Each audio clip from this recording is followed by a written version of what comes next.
Bismillahirrahmanirrahim. Assalamualaikum warahmatullahi wabarakatuh.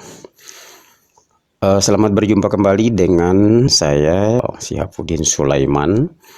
Sebelumnya saya doakan Bapak Ibu Guru dan Kepala Sekolah. Semoga Bapak Ibu Guru dan Kepala Sekolah selalu dalam lindungan Allah Subhanahu wa Ta'ala dan selalu diberkahi. Amin ya Rabbal Alamin. Bapak Ibu Guru dan Kepala Sekolah dimanapun berada, kali ini saya ucapkan dulu selamat datang di channel saya, Syihab Tutorial. Kali ini saya ingin mengajak Bapak Ibu untuk membahas isu-isu bahwa RHK yang diintegrasikan di PMM ini sudah diisi dan sekaligus ada yang sudah mengirim langsung ya di PMM, maka itu tidak bisa dibuka kembali atau tidak bisa diedit ulang atau dihapus. Misalnya ada rencana-rencana kinerjanya yang dianggap masih belum pas atau belum cocok, atau bahkan masih ada keraguan-raguan di antara Bapak Ibu Guru maupun Kepala Sekolah, sehingga ada rasa gusar ya, ada rasa khawatir jangan-jangan yang sudah saya kirim itu belum pas dengan keinginan dari kekurangan rapot pendidikan sekolah di mana tempat Bapak Ibu mengabdi. Nah, belum lama ini banyak beredar di WhatsApp grup bahwa ada beredar link untuk riset ya.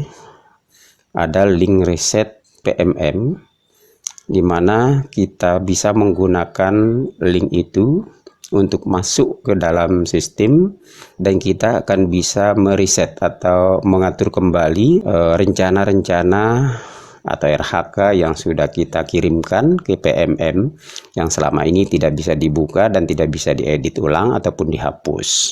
Nah, menurut kabarnya bahwa link ini akan membawa kita ke formulir di PMM juga untuk kita bisa masuk dan mereset atau mengatur kembali apa yang menjadi kekhawatiran Bapak Ibu selama ini. Nah, ini saya akan coba membuka ya, ini grup WA yang juga masuk ke grup WhatsApp sekolah kami. Ini adalah sebuah link yang dikirimkan dan beredar di semua grup WhatsApp. Kalau kita buka link ini ya, setelah saya merasa khawatir juga awalnya, jangan-jangan ini tidak resmi atau hanya bikinan maklum zaman sekarang atau saat ini semakin banyak oknum-oknum yang kemungkinan besar kita akan diarahkan kepada hal-hal yang tidak diinginkan. Nah, saya coba telusuri Bapak Ibu. Saya masuk ke Google, awalnya saya cari ya. Nah, di sini saya dapatkan beredar di grup-grup WhatsApp formulir pengajuan riset perencanaan kinerja di PMM. Berikut penjelasannya. Nah, coba saya akan baca sedikit ya. Apakah Anda bersedia melanjutkan dengan mengisi formulir atau tidak? Semuanya tergantung pada pemahaman dan kebutuhan masing-masing.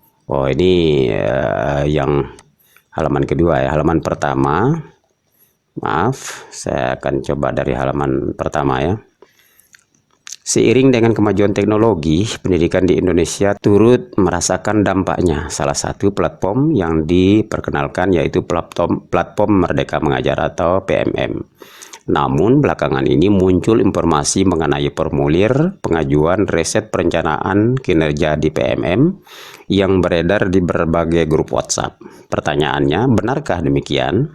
Formulir pengajuan riset tersebut disampaikan oleh tim platform Merdeka Mengajar untuk para guru dan atau kepala sekolah sebagai pegawai yang membutuhkan riset perencanaan kinerja di PMM yang sudah disetujui.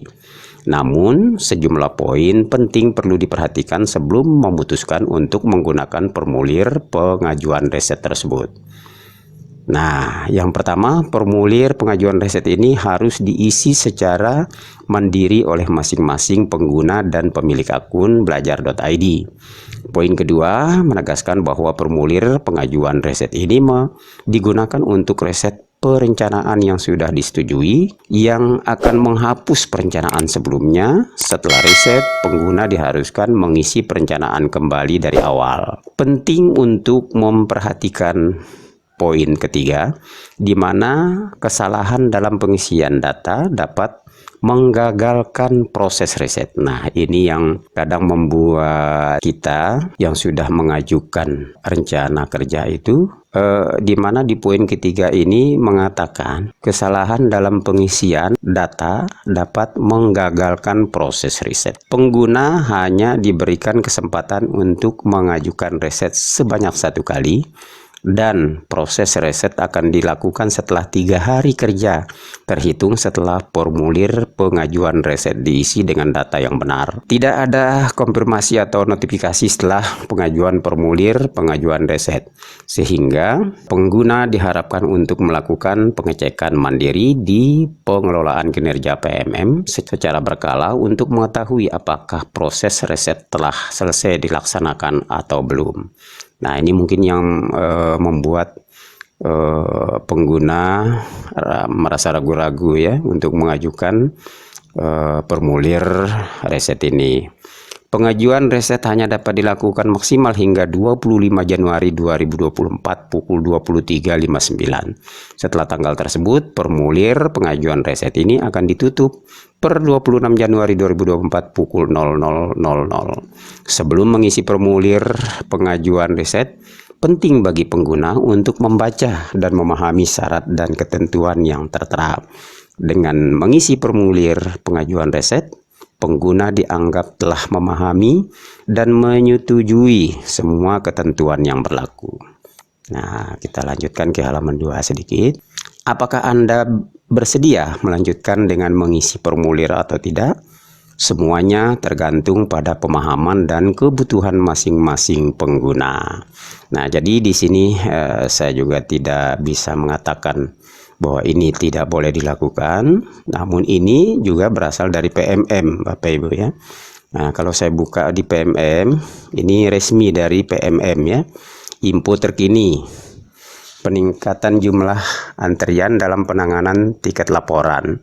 Saat ini terjadi peningkatan jumlah antrian dalam penanganan tiket laporan, dan tim teknis kami sedang berusaha keras untuk menyelesaikan kendala satu persatu yang sedang terjadi. Terima kasih. Ini Merdeka Belajar ya, tentang riset perencanaan kinerja guru dan kepala sekolah. Di sini dijelaskan ini diperbaharui 3 hari yang lalu. Nah, sekarang tanggal 22 Januari berarti 19. Berarti di tanggal 19 ini diperbaharui ya berita ini melalui PMM. Dalam pengelolaan kinerja untuk guru dan kepala sekolah, perencanaan kinerja menjadi salah satu tahap yang penting sebagai langkah untuk memudahkan guru dan kepala sekolah dalam menyusun perencanaan kinerjanya. Saat ini perencanaan kinerja dapat direset melalui formulir. Nah, ini ada kalimat ini. Perencanaan kinerja dapat direset melalui formulir reset yang tersedia di sini. Nah, berarti kalau saya klik di sini, ada kata di sini yang berwarna biru ini, kita langsung akan dibawa ke formulir tersebut. Jadi formulir ini bertujuan untuk memfasilitasi guru dan kepala sekolah dalam melaksanakan perbaikan apabila terjadi kesalahan setelah menyusun perencanaan kinerjanya setelah disetujui. Berikut adalah rincian data yang diminta untuk melakukan riset perencanaan kinerja. Nah, ini kalau saya baca ini sama isinya dengan yang saya bacakan di berita ini tadi ya. Sama isinya bahwa kita hanya bisa melakukan 1 kali dan diberikan batas waktu. Kemudian ini ada 1 kali pengisian dalam mengisi formulir, kemudian pengajuan tidak dapat diwakilkan, proses riset setelah 3 hari kerja, tidak ada konfirmasi atau notifikasi setelah mengisi ini, kemudian proses riset tidak dapat dikembalikan atau dibatalkan, kemudian batas pengajuan tanggal 25 Januari 2022. Yang menjadi permasalahan di sini, menjadi keraguan-raguan, bisa terjadi kegagalan apabila ada kesalahan dalam proses, entah itu dari sistem atau mungkin dari kita sendiri begitu. Harap berhati-hati. Diminta untuk berhati-hati dalam pengisian formulir. Pengguna hanya dapat mengajukan formulir riset hingga batas waktu. Jadi di sini ada apa namanya, kita disuruh berhati-hati melakukan, karena ini mungkin hanya diberikan kesempatan hanya 1 kali untuk bisa mereset atau mau ngatur ulang atau mengisi kembali RHK yang sudah diajukan, yang sudah disetujui. Nah, ini titik masalahnya di sini Bapak Ibu. Tapi ini pun tergantung kepada Bapak Ibu kepala sekolah atau Bapak Ibu guru. Kalau memang sangat mendesak untuk mengganti atau ada hal-hal yang mungkin pas dengan sekolah atau dengan permasalahan rapot pendidikan di sekolah Bapak Ibu, ya disilakan untuk mengajukan dan mengisi formulir khusus ini. Nah, kalau kita klik linknya tadi, maka kita akan dibawa langsung ke sini Bapak Ibu. Formulir khusus pengajuan riset perencanaan kinerja. Nah, di sini kita disuruh memasukkan email kita ya, email belajar.id kita. Lalu kita disuruh mencentang untuk rekodnya email kita. Kemudian di sini juga ada sekali lagi diperingatkan peringatan-peringatan yang sudah dijelaskan di atas. Lalu di bawahnya kita disuruh isi pilihan-pilihan. Kalau sudah selesai pilih satu di antara 2 ini, dicentang di kolomnya, maka disuruh next. Berikutnya, informasi saja buat Bapak Ibu yang mungkin sangat urgent atau sangat mendesak sekali untuk menggantikan RHK yang sudah terisi, yang sudah diajukan, karena selama ini banyak sekali masuk pertanyaan dari rekan-rekan Bapak Ibu guru ke akun saya yang menanyakan tentang bagaimana kalau saya sudah terlanjur mengirimkan terus disetujui, apakah bisa dikembalikan lagi katanya. Nah, selama ini sebelum keluar kebijakan ini dari PMM, saya cuman berani menjawab, oh tidak bisa kalau sudah terlanjur disetujui oleh PMM. Itu tidak bisa diperbaiki kembali karena tidak ada fitur khusus ya, tidak ada disediakan di platform PMM itu tempat khusus yang untuk mengelola kembali RHK yang sudah diajukan. Itu Bapak Ibu, semoga bisa bermanfaat. Adapun kekurangan-kekurangan dari apa yang saya sampaikan itu hanya datang dari diri saya sendiri, dan selanjutnya yang benar itu datang dari Allah Subhanahu wa Ta'ala. Semoga ini bermanfaat Bapak Ibu. Jangan lupa di subscribe, di like, di komen, ataupun dibagikan. Demikian Bapak Ibu, terima kasih atas telah menontonnya video kami ini. Semoga Bapak Ibu selalu diberikan perlindungan oleh Allah Subhanahu wa Ta'ala. Amin ya rabbal alamin. Assalamualaikum warahmatullahi wabarakatuh.